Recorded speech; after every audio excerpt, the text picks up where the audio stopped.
Hi everyone, I wanted to come live. It is Wednesday, 1 o'clock, so I wanted to pick up. I know last week we didn't do a Facebook Live. This week I am back and I'm on a roll, so I thought I'm just going to come on right away because I just had an amazing interview again where I was interviewed for a great podcast, and so I'm looking forward to having this come out. But either way, I wanted to come on and talk with you a little bit more about emotions, and especially the question, is your child acting out because of you? I think that's something everyone should be aware of, and is something that we need to talk about, even though that may sound weird, and don't blame me for my child's tantrum. In many cases, we have to take a look, and we have to figure out where some things are coming from, and we can really avoid a lot of situations if we have this awareness. Now, obviously, I want to mention that there are different situations, and every child is different. Every child has a different background and maybe different challenges. Maybe there's something physically or mentally going on that they react a certain way. So in this scenario, we're really talking about the normal, whatever is normal circumstances, and what is actually behind emotional breakdowns, tantrums, and acting out of children. Something that I want to talk or say first is that, again, as you have heard me a couple times, everything is energy. Your thoughts are energy, emotions are energy, even you are energy particles, atoms, and molecules, and everything is energy, everything is moving, everything is vibrating. So especially you with a child as a parent, there's a very, very strong connection. Because for one, if you're the mother, you gave birth, that is a very strong connection to a child. You have been connected for 9 months. If you're the father, you have also been involved in this development from very early on, so you also have a very strong connection to the child. So again, everything is energy. Your thoughts, your mood changes around everything that's around you. Just something to understand. We know today that your thoughts influence people in a radius of 25 miles around you. Now, those people are not that connected to you as your child might be. So it may not have as much of an influence on them than what it does on the child that's right in front of you. And that is something to understand. Your thoughts, your mood has an influence on how your child feels. When we as adults feel something and something is going on in us, inside of us, our child picks up on that. And they don't know what's going on emotionally. They are not trained in what emotions are, what we feel. And often they even ask, like, hey, mommy, are you okay? What is wrong? Or can I help you with something? And our first reaction often is, oh, I'm fine, honey. I'm okay. I feel okay. Now, that is usually the worst answer that we can give, to be honest, from everything I've studied and know so far, because they still feel what's going on inside of us. You can't hide that from them. So what you said and what they feel is not in alignment. It doesn't come together for them. Something at their heart tells them it's not the truth. It's not true.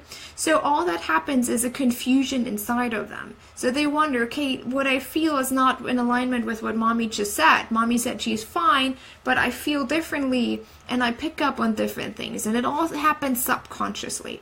So we have to be aware of how we communicate with children, no matter how young they are. A good example that I want to share with you, when Jonah was about the first 2 months, it was horrible. He didn't sleep. He was very colicky. I was overtired. I was stressed. I just started my business a year ago. And I can't handle this. I can't do it. So I worked with my coach through that. It was not that I was exhausted or tired. The actual emotion that came up for me was resentment. I resented the idea of having a child because I put so much work into my business. Now that having this child takes away from what I have created. It will literally crash everything that I have done so far. And now that's not really a moment to be proud of, but I have worked through that. And I understand now that what I experienced, the stress level that I put myself under to accomplish all of this, had an influence on my little child that just literally came out of me. So really connected, the connection, the emotional connection is still there, and the energetic connection. And that caused him to feel colicky, because once I worked through this, within 24 hours, I'm not kidding you, he was colicky free. He had not had colic again ever since. He sleeps, well, the last 3 years he has been sleeping amazingly well. He loves to take naps. And I just realized how my mindset really influenced his health. Because, as I said, if emotions have a certain frequency, and each frequency connects to each organ in your body. So what they feel, the emotional frequency that they experience, the vibration, because their brain doesn't work in the way an adult works, it connects to their organs. So in his case, it was his colon, which also stress is often related to colon problems, intestines problems. Makes all sense, right? So what he experienced, him acting out, was actually me not being aware of what was really going on inside of me emotionally. So lucky me, I had a coach working through this, and within just a short amount of time, everything was great. Now, okay, he was a baby, but being older, same thing. When children get confused about the emotions that are out there, and we tell them something different than what we experience, it comes to overstimulation. It's almost like atom particles that hit their heads and they try to figure it out and they don't know how. And the same happens if you are stressed. If you think on the outside they don't know, or nobody knows how you feel on the inside, that is not true. Again, because everything you think has energy and is out there. So when you feel stressed inside of you, that stress your child experiences, especially when they're younger, let's say between the age of 1 and 8, 9, that is when they're very receptive to what you feel. So when you're stressed, your child will experience that stress as well, but they don't define it as stress because they don't know how stress really feels. And again, stress is not really an emotion either, so there's something behind that, okay? So frustration, anger about something, maybe fear, disappointment, sadness, and those are all stories from the past, right? So children are also very prone and really good at meeting you where you are at to feel seen and heard. So if, for example, you're a parent who suffers a lot from depression, and I'm not going to make you feel bad about it because I know it happens, and it happened to me, and it happens to other people. But if, for example, you are constantly stressed out, or you're always having emotional up and downs, or again, depression, anxiety, panic attack, your child will meet you where you're at just for the simple fact that they want to be seen and heard and feel connected. So they're getting on your level, on your emotional level, so they feel emotionally connected.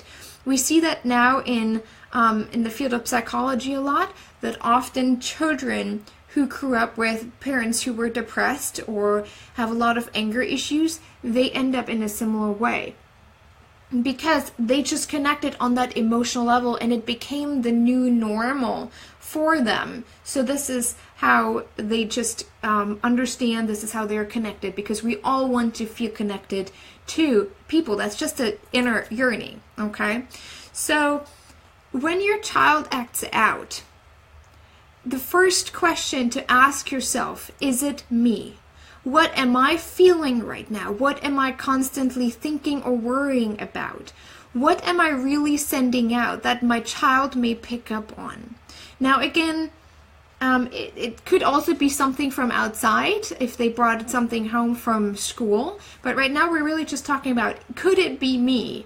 If this is not the case, then you can continue asking, hey, did someone do something to you? How was school, for example?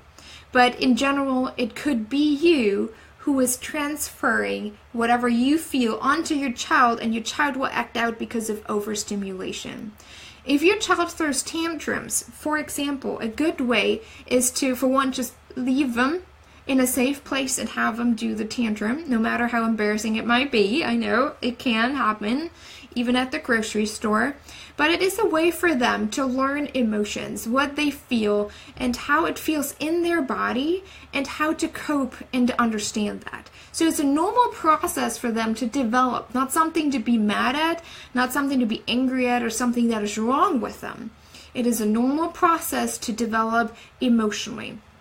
And once they calm down a little bit, it is always important to ask them, what do you need? Not, hey, what is wrong? What is wrong helps or creates a mindset of, what I feel right now is wrong and I shouldn't feel that. So down the road, they're emotionally underdeveloped and don't know how to deal with anger, for example. And that can cause them to react instead of handling whatever they are feeling. So don't ask them what is wrong with you, but rather ask them, what do you need? What are your needs? They may not respond at the first couple times, but over time, the more you ask that, they become more aware of what's going on inside of them. When they're really young, often it could be like, I just want to hug mommy, or can you just hold me, or just leave me alone. But whatever they need, respect that, and just pay attention to how you help them develop emotionally, okay? So that is something that just came up for me today after this interview. I was like, okay, maybe that's a topic that really could support someone if they have a child.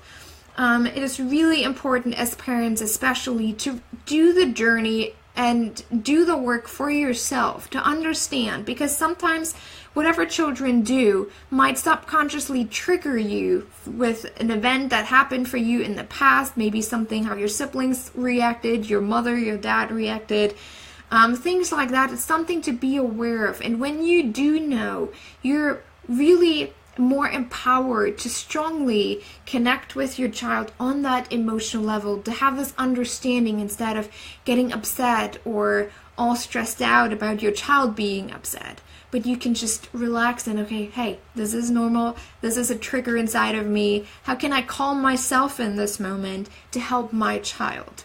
So pay attention. Is your child acting out because of you? And it's something to pay to create awareness around, something that we all should learn more about, especially that, again, a lot of scientists and psychologists say today, we as a society are emotionally underdeveloped. If you have any questions, please let me know. As you hopefully know by now, emotions is my expertise. I help people work through that, and also have tools to release trapped emotions from past events and people that are maybe connected to those events. And it's a really powerful work to go through. But if you want to do and really want to do something great for your child and help your child develop emotionally strongly, then the first thing for you to do is really take a look at yourself. Where can you support yourself emotionally more, and how can you develop more to support your child on that journey of feeling but not knowing what it is, to really understanding what is it that they feel and how to handle that and how to cope with that. So I hope that was helpful to some of you who watched. I couldn't quite tell how many watched because it was on and off, and I even hope my connection was good today because yesterday it was kind of wonky. But if you have any questions, please reach out, let me know. If there's anything that you want to hear more about or learn more about, let me know as well. If you have any feedback, that would be great. But other than that, I hope you're having a fantastic Wednesday, a great rest of your week, and also happy Easter. That's coming up this weekend. So again, have a wonderful time today. Enjoy whatever you're up to. Really enjoy, even if it's sometimes the pain. I know it's hard to do, but even sometimes working through painful things and events and thoughts is part of your journey. It's part of your healing journey. So take it as such. Have a good day today, and I will talk to you guys again next week. Bye.